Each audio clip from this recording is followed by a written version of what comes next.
Hello and welcome to online एडा study prepared for learning. दोस्तों स्वागत है आप सभी का ऑनलाइन एडा स्टडी यूट्यूब चैनल पर। इस वीडियो में हम बात करें एक बड़ी और लेटेस्ट अपडेट के बारे में जो कि संबंधित है आप सभी के लिए खुशखबरी को लेकर।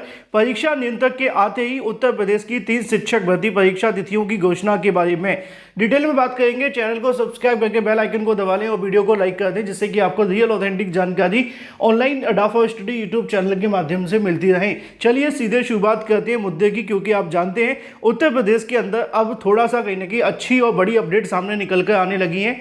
चाहे अभ्यर्थियों को 5-6 साल इंतजार करना पड़ा हो, लेकिन इसके लिए अंततः अब थोड़ी पॉजिटिव चीजें निकल कर सामने आ रही हैं। और ये पॉजिटिव चीजें उत्तर प्रदेश की नई शिक्षक भर्तियों को लेकर भी है, साथ ही साथ आपकी यूपी टीजीटी पीजीटी को लेकर भी है। और इसके अलावा अगर बात की जाए यूपी टीईटी के बारे में, अब एक बड़ी अपडेट सामने निकल कर आ गई है कि उत्तर प्रदेश शिक्षा सेवा चयन आयोग के अंदर नए परीक्षा नियंत्रक की नियुक्ति कर दी गई। यानी कि उत्तर प्रदेश शिक्षा सेवा चयन आयोग के अंदर नए परीक्षा नियंत्रक का चयन करने के साथ साथ ये अनाउंसमेंट हो गई है कि वो कौन बनेंगे और साथ ही साथ इसके अलावा उनका नाम क्या होगा। इसके बारे में जानकारी मैंने आप सभी को कल ही आकर के दे दी थी कि उत्तर प्रदेश शिक्षा सेवा चयन आयोग के जो नए परीक्षा नियंत्रक बनाए गए हैं उनका नाम है देवेंद्र प्रताप सिंह, और इनको कहीं ना कहीं परीक्षा नियंत्रक यानी कि एग्जाम कंट्रोलर की जॉब पर रख लिया गया है, या यूं कहें कि नियुक्ति कर दी गई है। लेकिन अब इनके आते ही चीज़ें और ज़्यादा महत्वपूर्ण हो गई हैं, क्योंकि उत्तर प्रदेश के अंदर काफ़ी लंबे समय से नई भर्तियों को लेकर इंतजार किया जा रहा था। हाल ही में उत्तर प्रदेश के मुख्यमंत्री सीएम योगी आदित्यनाथ के माध्यम से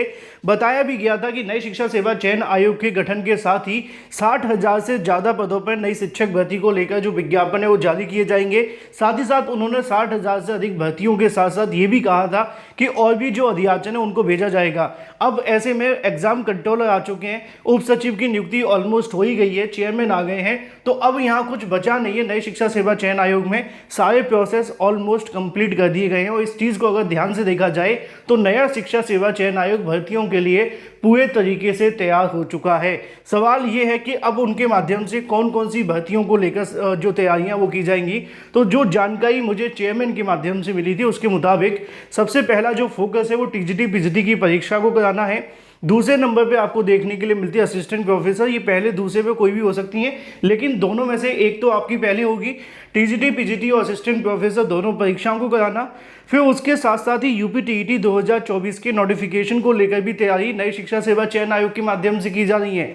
रही बात 60,000 से अधिक पदों पर नई शिक्षक भर्ती के विज्ञापन को लेकर, तो इसके बारे में जो जानकारी देखने के लिए मिल रही है वो ये है कि जब इन पदों को लेकर अध्याचन नई शिक्षा सेवा चयन आयोग को मिलेंगे तब इनको परीक्षा कैलेंडर के अंदर सम्मिलित किया जाएगा।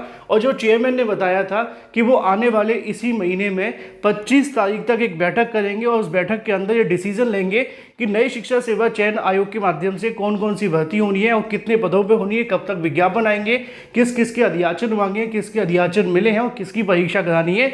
इन तमाम मामलों को लेकर बैठक हो रही है। और अच्छी और बड़ी अपडेट ये है कि इस बैठक से पहले ही एग्जाम कंट्रोलर की नियुक्ति हो गई है, क्योंकि एग्जाम कंट्रोलर का आ जाना बेहद महत्वपूर्ण था, तभी इस बैठक का कोई औचित्य निकलता। और अब अंत में एग्जाम कंट्रोलर भी आ चुके हैं। तो यूपी टीजीटी पीजीटी एग्जाम और टीजीटी पीजीटी एग्जाम को लेकर निश्चित तौर पर अब इंतजार समाप्त हो गया है। जल्दी आने वाले एक सप्ताह के अंदर आप सभी को बड़ी खुशखबरी मिल सकती है परीक्षा कैलेंडर के बारे में। चैनल को सब्सक्राइब करके बेल आइकन को दबा लें और वीडियो को लाइक कर दें जिससे कि आपको रियल ऑथेंटिक जानकारी सबसे पहले मिलती है। Thank you for watching this video.